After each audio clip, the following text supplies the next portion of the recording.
Assalamualaikum warahmatullahi wabarakatuh. Okey, apa khabar semua? Okey, cikgu harap anda semua berada dalam keadaan yang sihat. Okey, baiklah kita sambung lagi pembelajaran kita pada hari ini. Masih lagi bab 1 indeks. Okey, hari ini kita masuk subtopik yang kedua iaitu 1.2 hukum indeks. Baiklah, hukum indeks, dalam tajuk hukum indeks ni awak akan belajar tentang beberapa hukum yang terlibat dalam indeks. Okey, pada muka surat 18 dalam modul, cikgu telah pun senaraikan hukum-hukum indeks yang awak akan belajar. Okey, ada berapa hukum indeks yang awak akan belajar iaitu 1, 2, 3, 4, 5, 6, 7, 8 hukum. Okey, hari ini kita akan belajar hukum yang pertama. Okey, apa tajuknya? Kaitan antara pendaraban nombor dalam bentuk indeks yang mempunyai asas yang sama dengan pendaraban berulang. Apakah itu? Okey, ini dia punya simbol bagi hukum indeks ini iaitu A kuasa M darab A kuasa N sama dengan A kuasa M tambah N.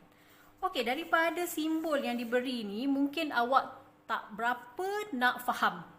Tapi tak apa, kita tengok pada contoh-contoh yang telah cikgu berikan.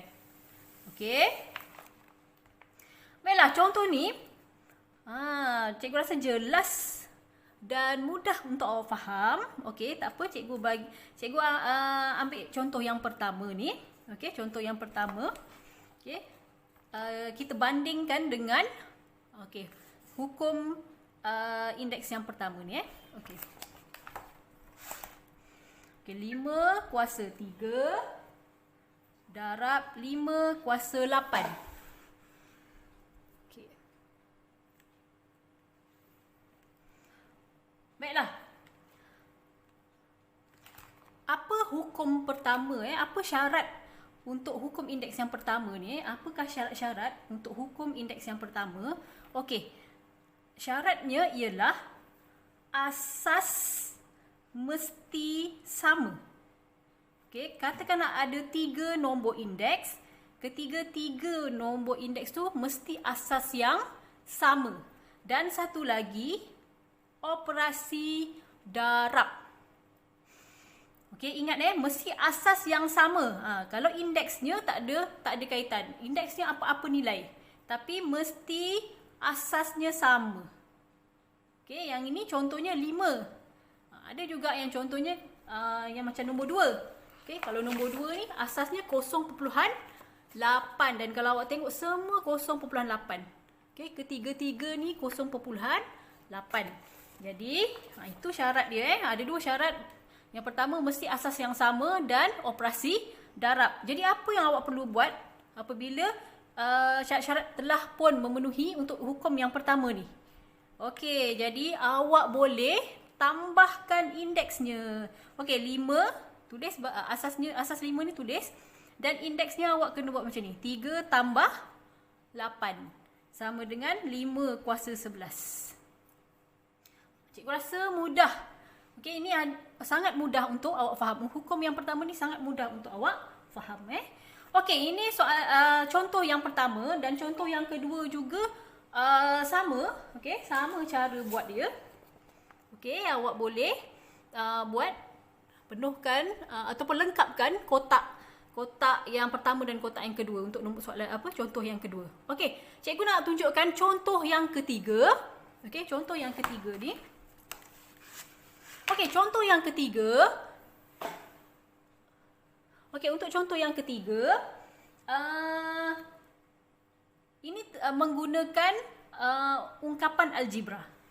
Macam mana kalau dia menggunakan ungkapan algebra 3A kuasa 2 darab 6 A kuasa 8. Okey. Okey, jadi yang ini asas yang terlibat ataupun indeks yang terlibat ialah A kuasa 2 dan A kuasa 8. Tapi macam mana pula 3 dengan 6 ni? Okey, sebenarnya sangat mudah kalau ada nombor-nombor di depan, okey, ini untuk algebra ingat ini untuk algebra. Nombor-nombor yang ada di depan ini awak darab seperti biasa. Okey, kalau sini operasi darab saja seperti biasa. 3 darab 6 ialah 18. Betul. Okey, lepas tu yang A kuasa 2 dengan A kuasa 8 ni mempunyai asas yang sama kan? Jadi buat seperti contoh cikgu yang pertama tadi. Jadi A 2 tambah 8. Okey. Dan jawapannya 18 A kuasa 10. Macam tu saja, senang. Okey, sangat senang, sangat mudah untuk yang hukum yang pertama ni. Okey. Okey, cikgu nak tunjukkan satu lagi soalan, iaitu yang dah sampai uji minda ni, uji minda 1.2a. Soalan yang pertama ni, nombor 1a. Okey. Apa yang cikgu nak tunjukkan dekat sini, apabila, okey, cikgu tuliskan dulu soalan dia. 3 kuasa 2 darab 3 kuasa 4. Okey, cuba awak perhatikan. Okey, perhatikan memang semua asasnya sama. Tetapi ada satu asas ni, iaitu 3 yang tengah-tengah ni, indeksnya tak ada. Okey, apa yang awak perlu tulis untuk selesaikan soalan ni? Apakah dia? 3. Apa indeks yang perlu ditambah? Okey, sebenarnya 3 ni bukannya tak ada indeks, bukan kosong indeksnya. Indeksnya ialah 1. Okey, yang ini pernah cikgu bagi tahu minggu lepas cikgu rasa, untuk soalan yang pertama sekali awak belajar dulu. Okey, jadi apa awak perlu buat? 2 tambah 1 tambah 4. Jadi jawapannya ialah 3 kuasa 7. Okey, jadi cikgu nak awak siapkanlah modul muka surat 6 dan muka surat 7. Okey, untuk uji minda 1.2a. Okey.